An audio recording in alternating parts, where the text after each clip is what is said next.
Hello students, welcome to the virtual class. Today we are going to start our third chapter, synthetic fibers and plastics. Before going on further, I would like to clear what are fibers. Fibers are the small strands of which fabric is made. Fabric जिस छोटे छोटे रेशों से बनता है उसे हम बोलते हैं fibers. Now the science vocabulary, the important words which are to be used in this chapter, you must be knowing the meaning of this. Monomer वो छोटे छोटे यूनिट्स जिनको जोड़कर बने यूनिट जिनको हम पॉलीमर बोलते हैं वो बनते हैं, उसे हम बोलते हैं मोनोमर. पॉलीमर वो यूनिट है जो छोटे छोटे बहुत सारे थाउजेंड स्मॉलर यूनिट्स को ज्वाइन करके बनते हैं. They are known as polymer. Then coming on to the plastic, thermoplastic and thermosetting plastic. There are two types.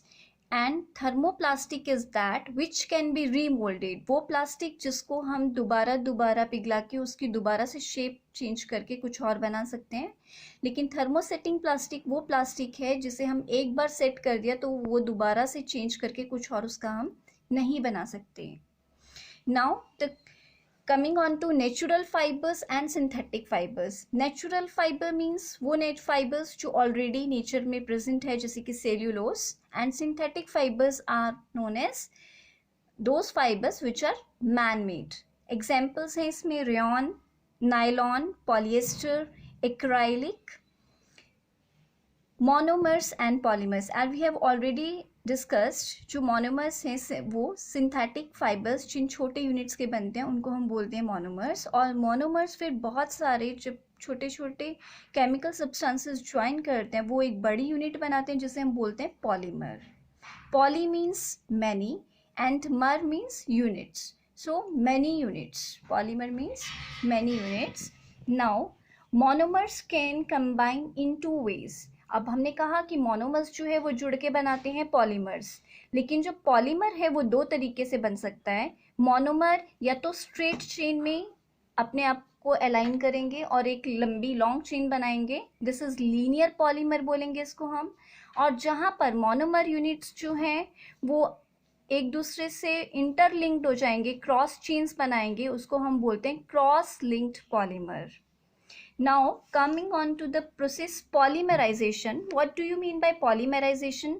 Polymerization वो प्रोसेस है जिससे कि मोनोमर्स जो है जुड़कर एक बड़ा पॉलीमर बनाते हैं, उसको हम बोलते हैं पॉलीमराइजेशन. सेल्यूलोस के बारे में हमने अभी बताया था. Earlier I have told you that it is a natural occurring polymer. ये बनता है बहुत सारे छोटे छोटे ग्लूकोज यूनिट से बनता है जो कि लॉन्ग चेन बनाते हैं. लीनियर पॉलीमर है ये. इसकी एग्जांपल्स हैं कॉटन और जूट. नेचुरल फाइबर्स में आते हैं. वो कॉटन जो है प्योरेस्ट फॉर्म है नेचुरल सेल्यूलोस की. प्रोटीन्स जो कि हमारी बॉडी में प्रेजेंट होते हैं वो भी एक पॉलीमर है जो कि छोटे छोटे यूनिट्स अमीनो एसिड्स जिनको हम बोलेंगे कि वो प्रोटीन का जो है मोनोमर यूनिट है, अमीनो एसिड्स उससे जुड़ के बनते हैं. So this was all about the polymers and the monomers. Now we will be discussing about the various synthetic fibers. इसमें सबसे पहले हमारा rayon. Rayon is the first synthetic fibre. ये पहला जो सिंथेटिक फाइबर था जो बनाया गया था लेबोरेटरीज में, इट वाज रेयॉन. ये कम्प्लीटली एक सिंथेटिक नहीं था क्योंकि इसका जो स्टार्टिंग मटेरियल था that was a natural polymer and it is cellulose जो कि वुड पल्प से एक्सट्रैक्ट किया जाता है. लेकिन जो रेयॉन है उससे बनाने के बावजूद हम लोग इसको सिंथेटिक लेते हैं. क्योंकि सिंथेटिक इसलिए क्योंकि बहुत सारे केमिकल प्रोसेसेस जो है, केमिकल ट्रीटमेंट हमने सेल्यूलोज को जब हम करेंगे तो उसके बाद ही रेयॉन बनेगा. रेयॉन सबसे पहले बना था 1880s में फ्रांस में.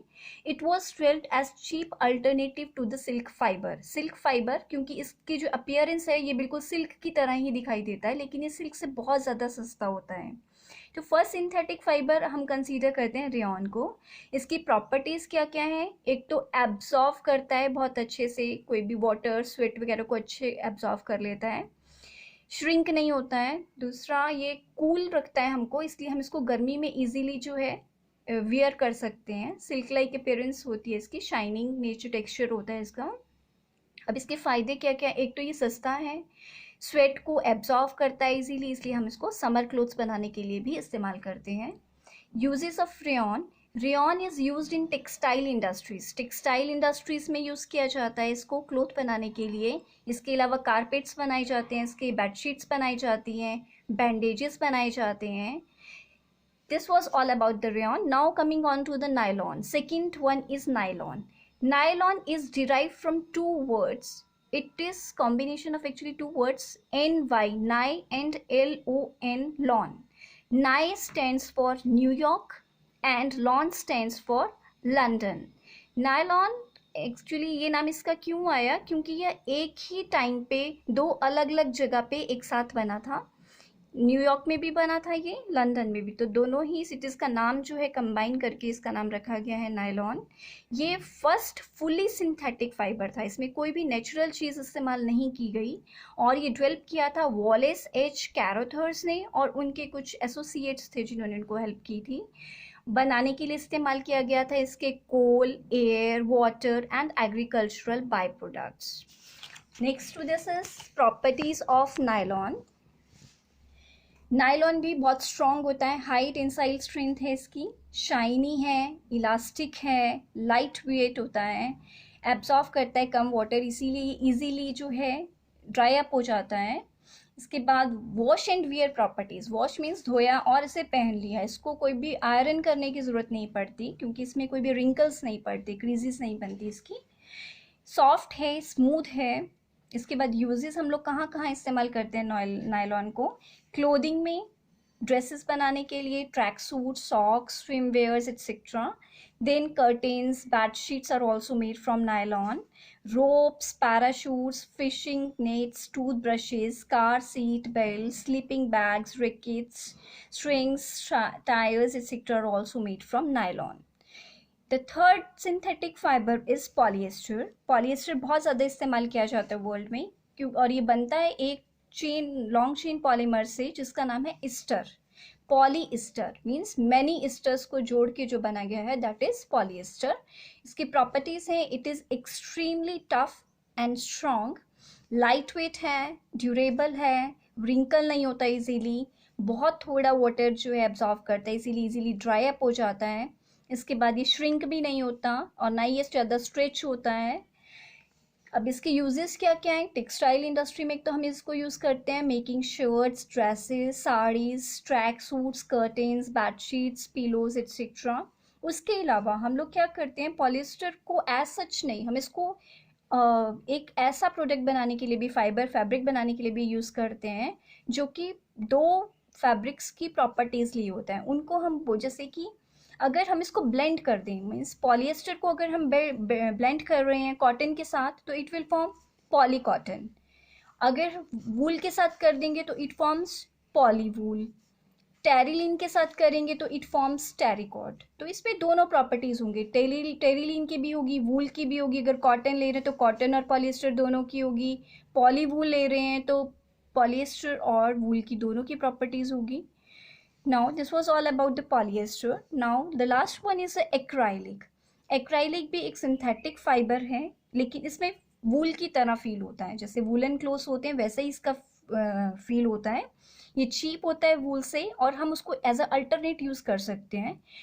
वार्म है, सॉफ्ट है, लाइट वेट है, कलर इजीली ये ले लेता है, इसीलिए इजी टू डाई, हम इसको इजीली कर सकते हैं, हर कलर से डाई कर सकते हैं। श्रिंक नहीं होता, स्ट्रेच नहीं होता, ना ही ये रिंकल होता है।